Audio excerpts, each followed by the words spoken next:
اعوذ باللہ من الشیطان الرجیم، بسم اللہ الرحمن الرحیم۔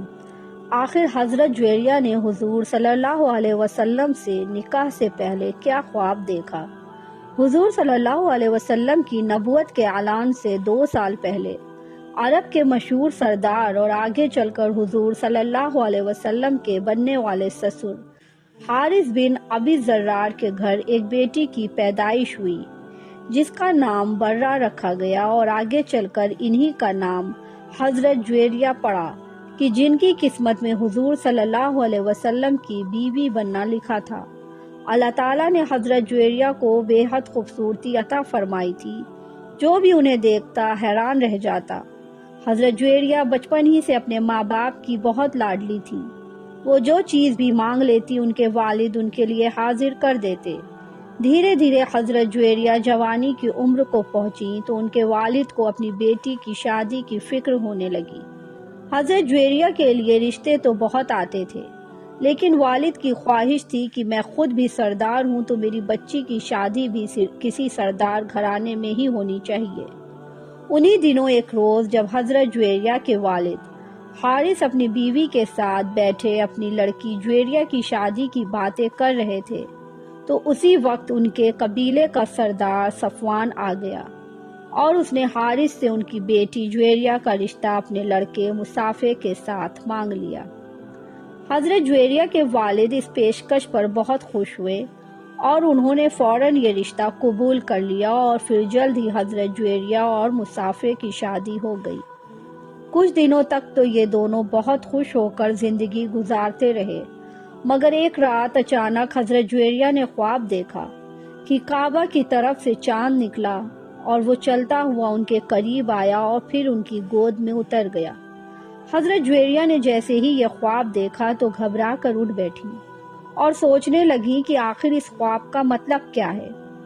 حضرت جویریہ کو اچھی طرح پتا تھا کہ اس وقت مکہ کے اندر محمد صلی اللہ علیہ وسلم کا دین عروج پر ہے اور روزانہ لوگوں کی ایک بڑی تعداد ان پر ایمان لا رہی ہے، تو وہ بیٹھ کر سوچنے لگی کیا اس چاند سے مراد محمد مصطفیٰ صلی اللہ علیہ وسلم ہے؟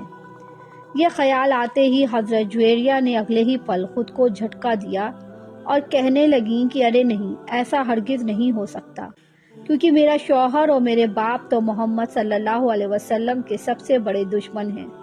وہ تو ان کا نام لینا بھی پسند نہیں کرتے۔ ہمارے گھر میں تو ہر وقت ان کی برائی ہوتی رہتی ہے، تو اس چاند سے وہ مراد نہیں ہو سکتے۔ یہی ساری باتیں سوچ کر حضرت جویریہ نے اس وقت تو اپنے دل کو دلاسا دے دیا، لیکن اس خواب کے بعد اکثر ان کے اندر ایک الجھن سی رہتی۔ جب اگلی صبح وہ سو کر اٹھی تو ان کا چہرہ خوشی سے چمک رہا تھا، کیونکہ حضرت جویریہ کو بھی کہیں نہ کہیں اس بات کا یقین تھا کہ اس چاند سے مراد حضور صلی اللہ علیہ وسلم ہی ہیں، اور ایک نہ ایک دن میری قسمت بھی بدلے گی۔ جب حضرت جویریہ کے شوہر نے ان کے چہرے پر خوشی کے آثار دیکھے تو پوچھنے لگا کہ اے برہ، آخر آج تم اتنا زیادہ خوش کیوں ہو؟ تو حضرت جویریہ نے اپنے شوہر کو کچھ بھی نہ بتایا اور یوں ہی ادھر ادھر کی باتیں کر کے ٹال دیا۔ وقت گزرتا گیا، حضور صلی اللہ علیہ وسلم مکہ سے ہجرت کر کے مدینہ چلے گئے۔ جنگ بدر و احد بھی ہوئی، لیکن عرب کے لوگوں کی دشمنی کم نہیں ہو رہی تھی۔ ادھر حضرت جویریہ کے والد حارث بھی حضور صلی اللہ علیہ وسلم کے ساتھ جنگ لڑنے کی تیاری کرنے لگے۔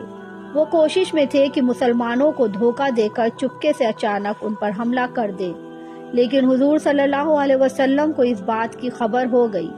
اس لیے حضور صلی اللہ علیہ وسلم نے تقریباً 1000 صحابہ کرام کے لشکر کے ساتھ قبیلہ بنو مستلق کی طرف ہجرت فرمائی۔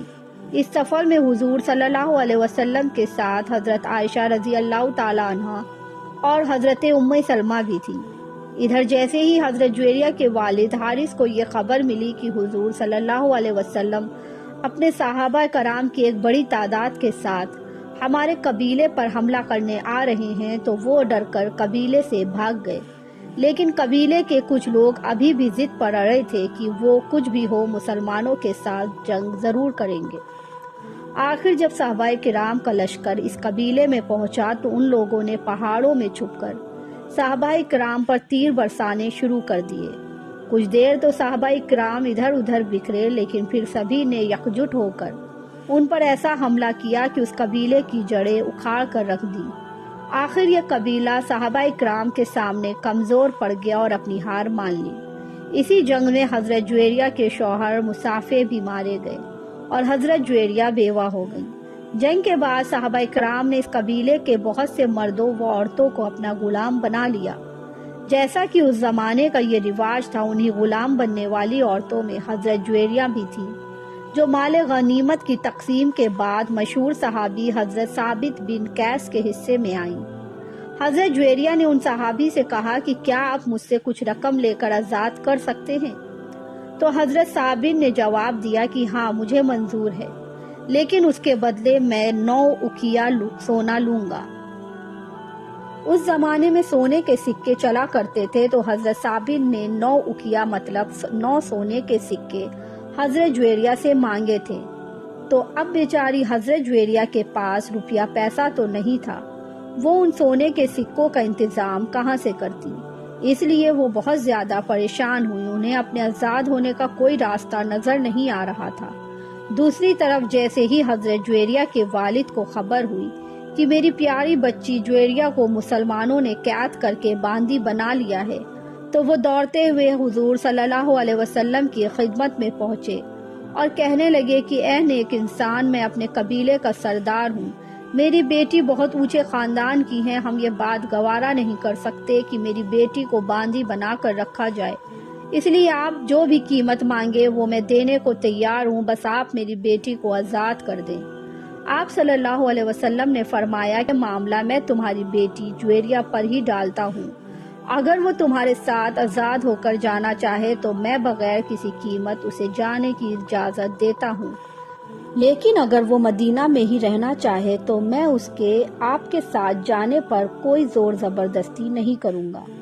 حضور صلی اللہ علیہ وسلم کا ایسا پیارا سا جواب سن کر حضرت جویریہ کے والد بہت خوش ہوئے اور جلدی سے اپنی بیٹی جویریہ کے پاس پہنچ کر کہنے لگے کہ اے میری بیٹی، محمد نے تمہیں آزاد کر کے لے جانے کی اجازت دے دی ہے، اس لیے اب تم کوئی ایسا کام نہ کرنا کہ جس میں میری رسوائی ہو۔ لیکن حضرت جویریہ نے جواب دیا کہ میں مدینہ چھوڑ کر نہیں جانا چاہتی، کیونکہ شاید حضرت جویریہ سمجھ چکی تھی کہ میرا وہ خواب جو آج سے کچھ سال پہلے میں نے دیکھا تھا کہ ایک چاند میری گود میں آ کر گرا ہے، شاید اس خواب کی تعبیر مدینے میں ہی موجود ہے اور جلد ہی وہ خواب پورا ہونے والا ہے۔ ایک روایت کے مطابق حضور صلی اللہ علیہ وسلم نے حضرت جویریہ سے کہا کہ کیا میں تمہیں 9 اقیہ سونے کے بدلے اس سے بہتر چیز نہ بتاؤں؟ تو وہ کہنے لگیں کہ ضرور فرمائیے۔ تو حضور صلی اللہ علیہ وسلم نے کہا کہ میں تمہارا 9 اقیہ سونے کا قرض ادا کر کے تمہیں نکاح کر لوں۔ یہ سنتے ہی حضرت جویریہ بے حد خوش ہوئیں اور انہیں یقین ہو گیا کہ میرا وہ خواب بالکل سچ ہے، اور خواب میں اس چاند سے مراد حضور صلی اللہ علیہ وسلم ہی تھے۔ اور پھر حضور صلی اللہ علیہ وسلم نے حضرت جویریہ سے نکاح فرما لیا اور وہ ان قسمت والی عورتوں میں شامل ہو گئیں جنہیں دنیا و آخرت ہر جگہ ہی کامیابی نصیب ہوئی۔ حضرت جویریہ اپنی شکل و صورت سے بہت زیادہ خوبصورت تھی، اس لیے حضرت عائشہ کو ان پر اکثر رشک آیا کرتا تھا۔ حضرت عائشہ رضی اللہ تعالیٰ عنہا ان کی تعریف کرتے ہوئے کہا کرتی تھیں کہ جویریہ کی باتوں میں وہ اثر ہے کہ جب بھی وہ بات کرتی ہیں تو سامنے والے کا دل جیت لیتی ہیں، وہ بہت نرم مزاج اور اچھے اخلاق کی عورت ہیں۔ حضور صلی اللہ علیہ وسلم بھی حضرت جویریہ سے محبت کرتے تھے، لیکن حضور صلی اللہ علیہ وسلم کو سب سے زیادہ محبت حضرت عائشہ رضی اللہ تعالیٰ عنہا سے ہی تھی، کیونکہ اللہ نے حضرت عائشہ کو جن جن خوبیوں سے نوازا تھا وہ دوسری کسی بھی حضور صلی اللہ علیہ وسلم کی بیوی میں موجود نہیں تھی، اور حضرت عائشہ کے ذریعے اللہ نے اسلام کی وہ خدمتیں لیں کہ جو ان کو قیامت تک تمام مسلمانوں کو فائدہ دیتی رہیں گی۔ حضرت جویریہ تقریباً 70 سال زندہ رہیں اور حضور صلی اللہ علیہ وسلم کی وفات کے 46 سال بعد مدینہ میں ہی ان کی وفات ہوئی اور مدینہ کے گورنر مروان نے ان کی نماز جنازہ پڑھائی۔ اللہ تعالی ہمیں بھی ان نیک لوگوں کے قدموں میں جگہ عطا فرمائے، آمین ثم آمین۔